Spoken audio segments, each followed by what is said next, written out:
Welcome to The Explainer. We hear a ton about ChatGPT, right? But today, we're going to push past all the hype. We're digging into a brand new paper to see what the data actually tells us about how hundreds of millions of people are using this thing. The real story. So, first up, let's just wrap our heads around the scale here. By the middle of 2025, ChatGPT had, get this, 700 million weekly users. That is just astonishing. To put that in perspective, we're talking about roughly 10% of all the adults on the entire planet.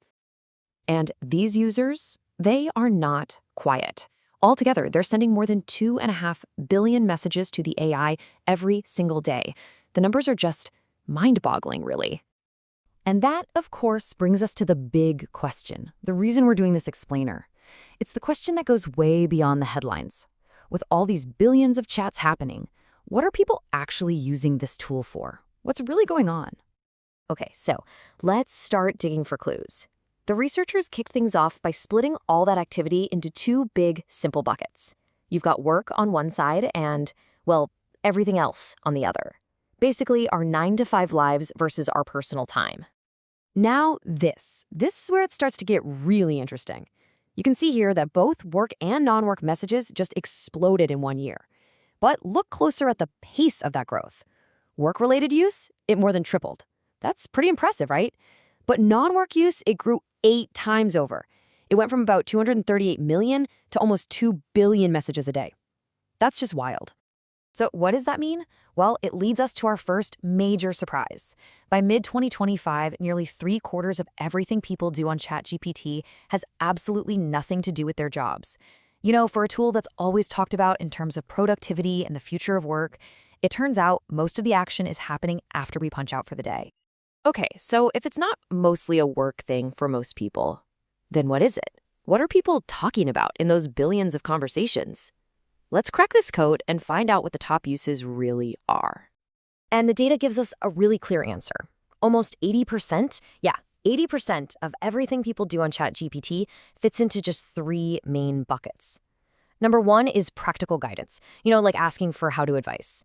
Number 2 is seeking information, kind of like a super smart search engine. And number 3 is writing help. And this is where the reality really starts to bust some popular myths. We hear so much about people using AI for coding, or maybe even as a kind of companion or therapist, but look at the data. It's just not what's happening on a large scale. Computer programming, that's just a little over 4% of all use. And those deeper chats about relationships or personal stuff, that's even less, not even 2%. Okay, let's drill down into that writing category for a second, because this part is fascinating. People aren't just saying, hey, write this for me. No. 2/3 of the time, they're actually bringing their own writing to the table to get it edited or summarized or just improved. It's really less like a ghostwriter and more like a writing partner. And that idea of a partner leads us to our next big clue. So we know what people are doing, but the next question is, how are they interacting with it? To figure this out, the researchers came up with a really smart, simple framework to understand what the user really wants in a conversation. So the first type of interaction they identified is asking. You can think of this as using the AI like a consultant or an advisor. You're looking for information, you're looking for guidance to help you think through a problem so that you can be more informed and make a better decision in the end. And the flip side of that is doing. This is when you're treating the AI more like an employee or an assistant. You're not asking for its opinion, you're just telling it to do a specific task and give you a finished product. Draft this email or write this code. So, which one do people do more? Asking or doing? Well, the data serves up another surprise here. The single biggest use is asking, using it for decision support. People are actually spending more time using ChatGPT to help them think than they are getting it to do tasks for them. That's a huge insight. And this quote from the researchers really just nails it. They say the real power, especially for workers, seems to come from this decision support. This is super important in jobs that are all about knowledge. So maybe its biggest economic impact isn't about replacing tasks, but about making us better thinkers and decision makers. All right, so now that we have a good idea of what's going on inside these conversations, let's zoom out a bit. Let's talk about the people themselves. Who is actually sitting behind the keyboard? Who are these 700 million users? Well, the data shows a pretty incredible shift over time. When it first launched, the user base was, let's be honest, overwhelmingly male, something like 80%. But that gap, it has closed dramatically. By the middle of 2025, it was almost a 50-50 split. This really suggests that as the tech got more popular and easier to use, its appeal just got way, way broader. And the other thing that just jumps out from the demographics is how young the user base is.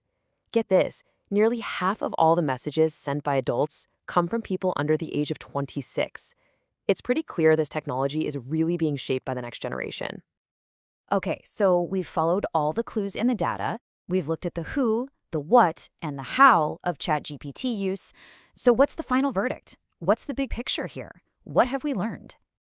Well, when you put all these pieces of the puzzle together, a really clear picture starts to form.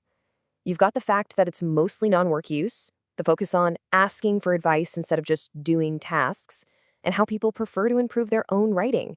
It all points in the same direction, doesn't it? It seems we're using AI less like a robot meant to replace us and way more like a co-pilot that's here to help us. And that leaves us with one last kind of provocative thought to chew on. Maybe the real revolution here isn't artificial intelligence at all, but augmented intelligence. What if AI's biggest impact, the one that really lasts, isn't about doing our work for us, but about fundamentally helping us think better?